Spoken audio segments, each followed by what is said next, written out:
The gym buzzed with noise as names rolled across the loudspeaker. But Ethan Caldwell heard little of it, because his eyes were fixed on one empty row near the center. The seats his parents had promised to fill, and when his name was finally called, the applause washed over him like distant rain while his chest tightened with a quiet dread he refused to name. Stepping onto the stage with a stiff smile, shaking a stranger's hand, holding a diploma that felt heavier than paper, because it carried years of work his parents had urged him to finish, yet now seemed too busy to witness. And as he scanned the crowd again, hope thinned into certainty. Those seats would remain. Empty, no late arrival, no last-minute dash through the doors, just a clean absence that cut deeper than anger, because it came without drama, without effort, and without apology. After the ceremony, while classmates posed with families and laughter echoed against the walls, Ethan stood near a vending machine and checked his phone, seeing a message sent hours earlier, short and casual, saying they were at a Super Bowl party and would celebrate later, as if this day were a receipt that could be filed away and reopened at convenience. And in that moment, the past rushed in fast-missed parent-teacher nights, silent car rides, promises postponed with next time, all stacking neatly into a pattern he could no longer deny.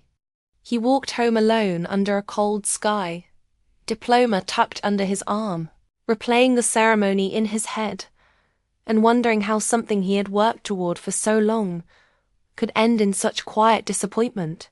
And when he reached his small apartment, he set the diploma on the table and sat on the edge of his bed, listening to the muffled cheers from a neighbor's television as the game began, the sound sharp and mocking, and he told himself he would not cry because tears would suggest surprise. And he was done being surprised by them. Then his phone buzzed again, a new message from his father asking for money, written in the same tone used for grocery lists and weather updates, explaining they were short this month and needed help just until the next paycheck. And the timing struck Ethan with a clean, brutal force, not because of the request itself, but because it followed their absence so closely that it stripped away any remaining excuse, making clear that they saw him not as someone who needed support, but as someone who could provide it. And as he stared at the screen, his mind moved quickly, not in rage but in sharp focus, realizing this was the first clear proof that the balance had always been wrong.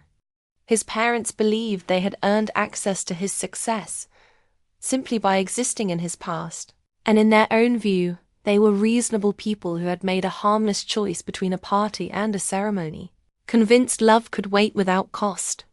While Ethan understood now that love delayed too long becomes something else entirely. He remembered being a child watching the door during school events, counting minutes, telling teachers his parents were on the way, learning early how to smooth disappointment into something polite, and standing there now as an adult with a degree and a future unfolding. He felt the weight of every time he had swallowed hurt to keep peace. And the phone buzzed again with a follow-up message, light and joking as if the matter were settled. And something inside him shifted, not loud, not dramatic, but firm, because this was no longer just about a missed graduation. It was about being unseen when it mattered most, and then being seen only when useful. He paced the room once, then twice, his thoughts racing forward instead of back, imagining the long years ahead if nothing changed. Years where his milestones would be optional and his resources expected. And the clarity frightened him because it came with a choice. One he had avoided for too long. A choice between continuing as he was or stepping into conflict he had been trained to avoid. And as the roar of the game swelled through the walls, he pictured his parents laughing with friends, unaware of the quiet line they had crossed, and he realized they might never understand what this moment meant unless he forced them to see it, not with shouting or blame, but with consequence. Ethan sat back down, the glow of the phone lighting his face, and for the first time he did not rush to reply. did not soften his words, did not explain himself, because this night had already taken enough from him. And while the world celebrated wins and losses on a screen, he made a silent promise to himself that his life would no longer be shaped by absence dressed up as choice.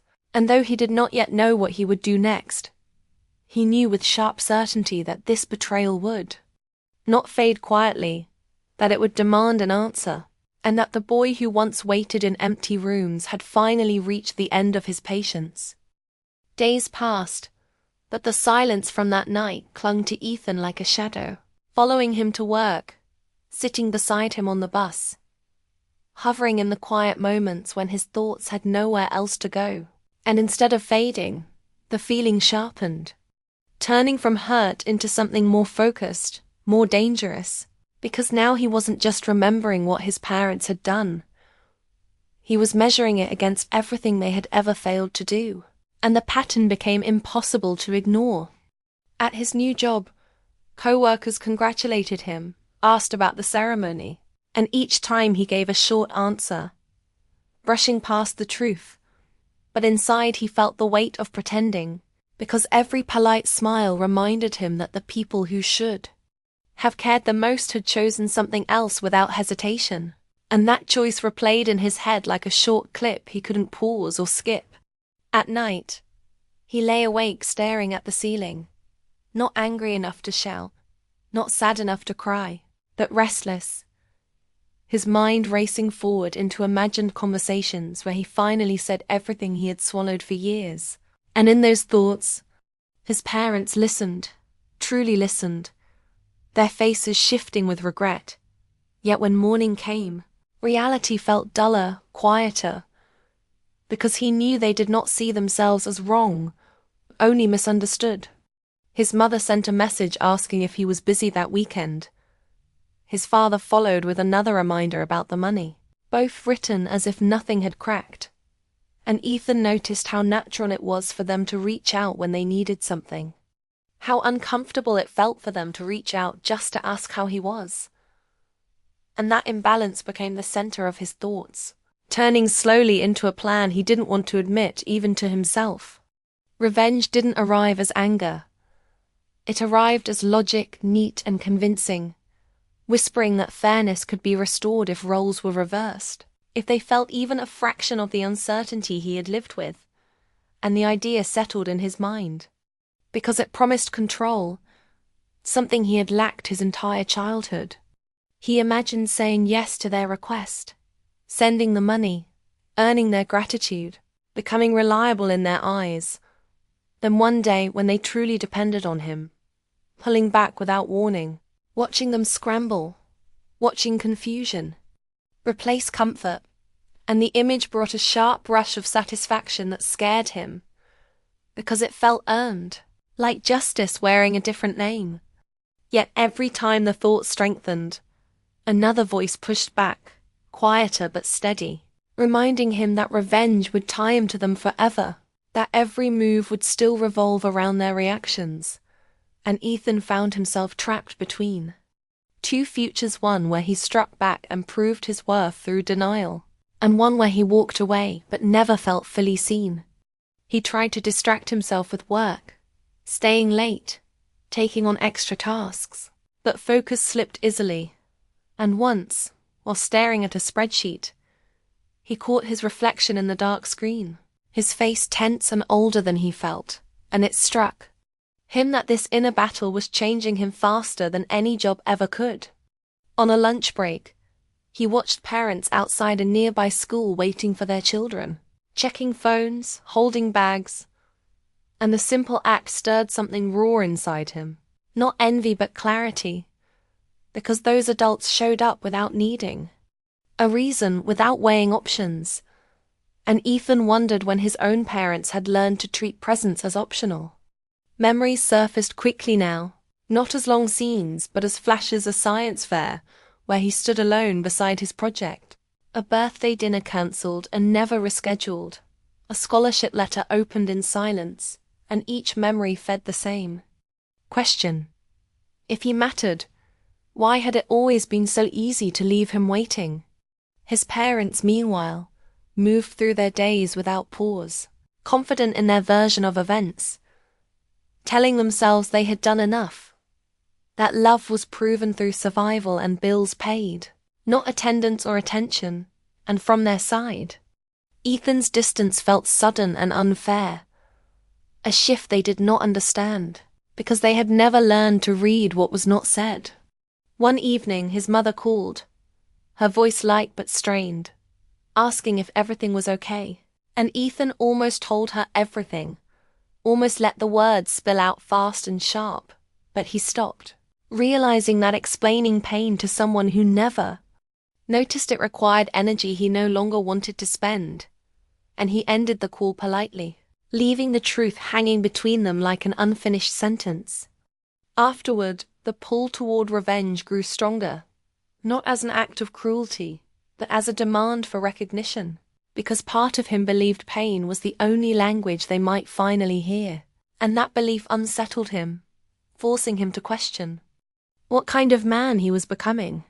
He began to write notes on his phone, not plans exactly, but thoughts, what he would say, what he would refuse, how far he would go, and reading them back felt like studying someone else's mind.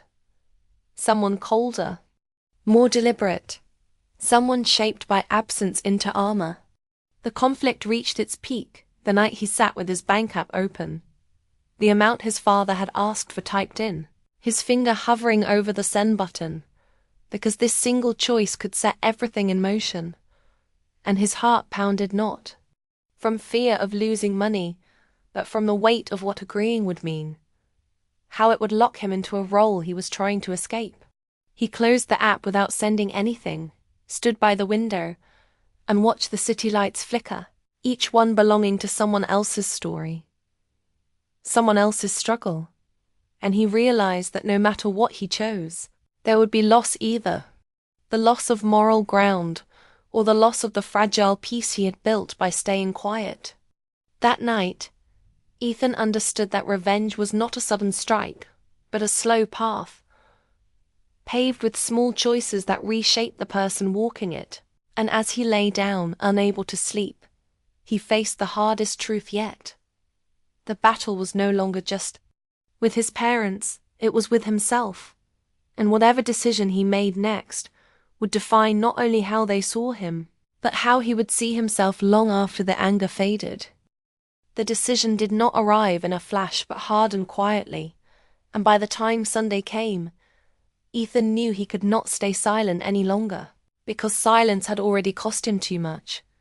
So he drove to his parents' house with his hands steady, on the wheel and his thoughts moving fast. Not rehearsed speeches, but clear lines he refused to cross again. And when he pulled into the familiar driveway, the house looked unchanged, calm and safe, which almost made him turn around. But he stepped inside anyway, carrying years of restraint with him. His mother greeted him with a smile that felt practiced. His father followed with casual warmth.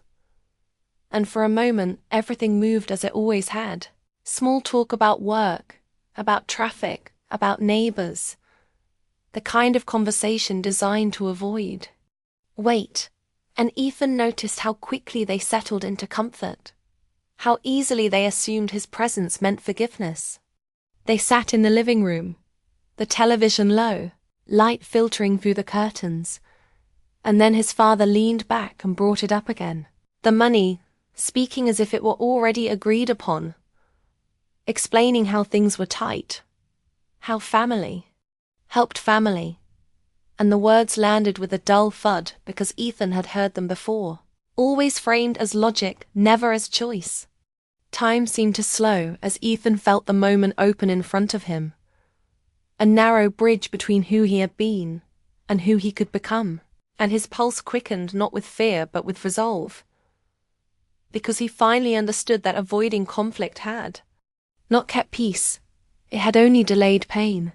He spoke calmly, telling them he would not send the money, and the room changed instantly, surprise flickering across their faces, his mother straightening, his father frowning as if trying to solve a puzzle that made no sense. And for a second Ethan felt the old urge to soften his words, to explain gently. But he pushed past it. He told them this was not about finances, not really, but about the message they had sent when they chose a party over his graduation. And as he said it out loud, the truth felt solid, not dramatic, just real, and his parents reacted the way he had expected, with confusion first, then defense, listing everything they had provided, every sacrifice they believed, counted as proof of love. And Ethan listened without interrupting, noticing how they spoke of the past as a checklist, not a relationship. When they finished, he spoke again, his voice steady, explaining that showing up mattered, that absence carried weight, and that asking for money right after missing the most important day of his life had made something clear to him. Something he could no longer ignore. His mother tried to laugh it off, calling it a misunderstanding. His father insisted they had meant no harm, but Ethan shook his head, realizing intent was not the same as impact. And for the first time he did not accept their explanations as enough.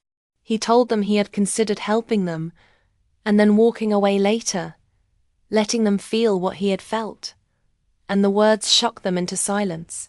Not because of anger, but because they revealed how close he had come to becoming someone he did not want to be, and admitting that truth lifted a weight from his chest.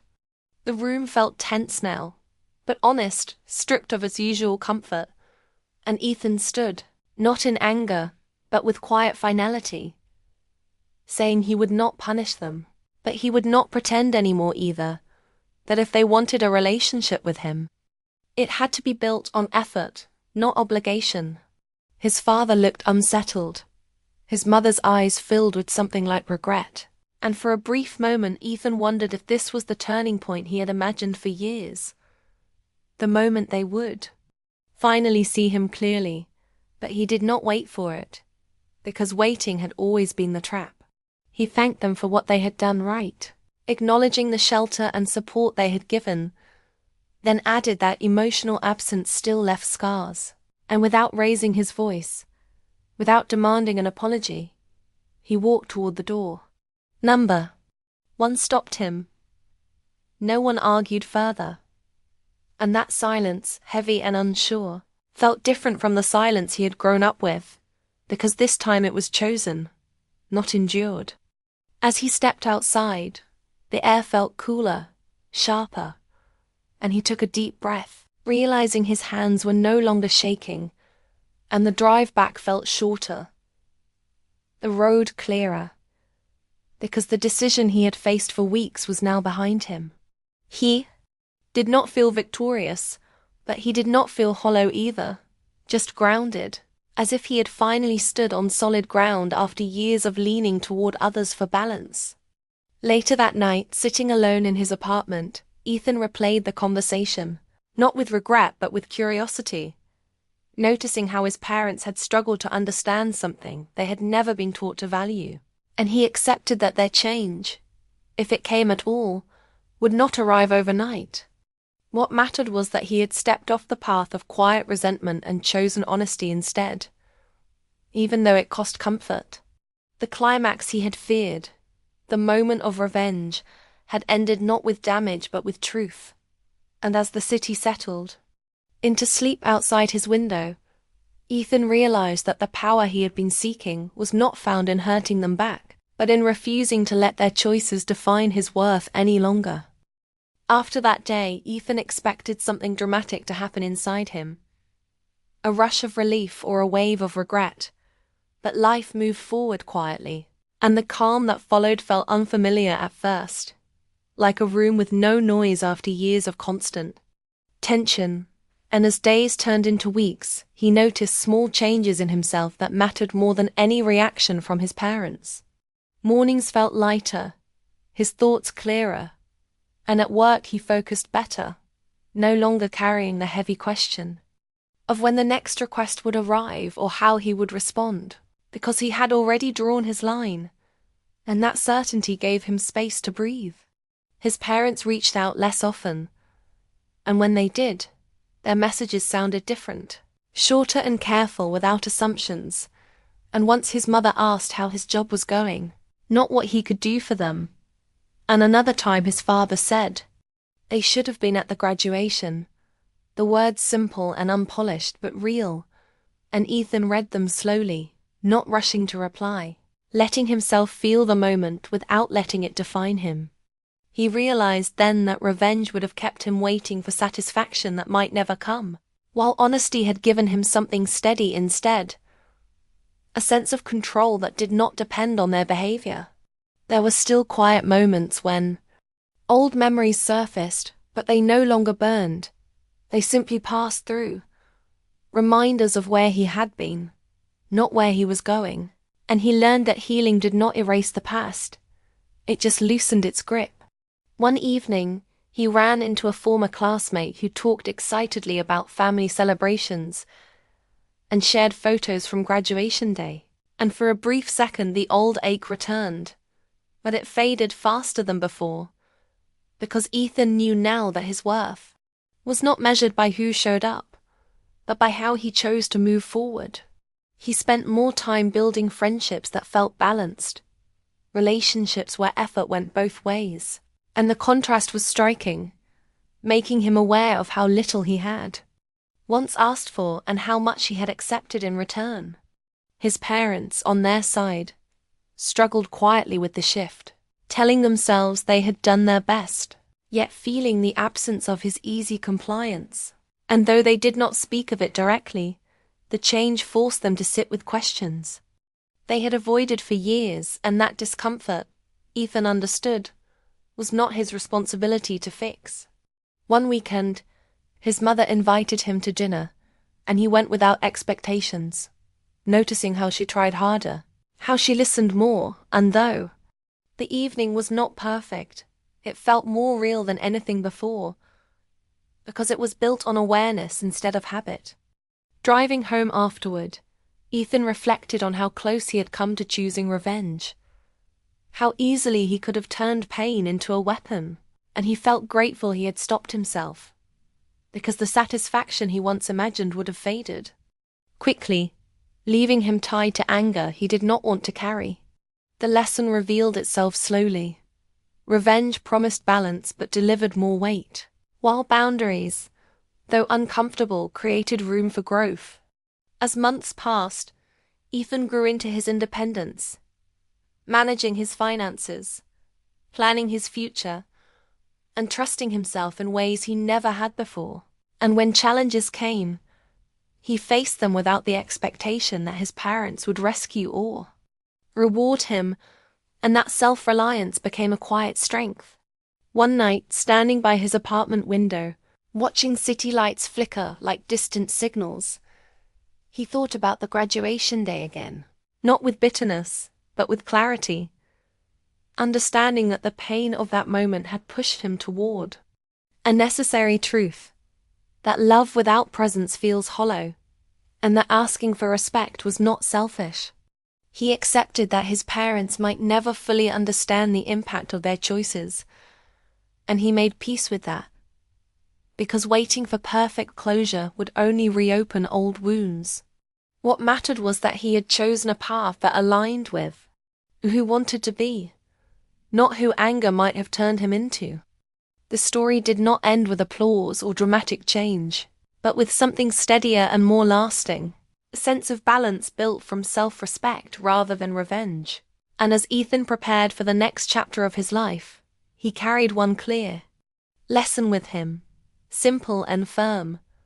Revenge may feel powerful in the moment, but freedom comes from walking away with your values intact. And that choice, once made, continues to pay you back long after the anger is gone.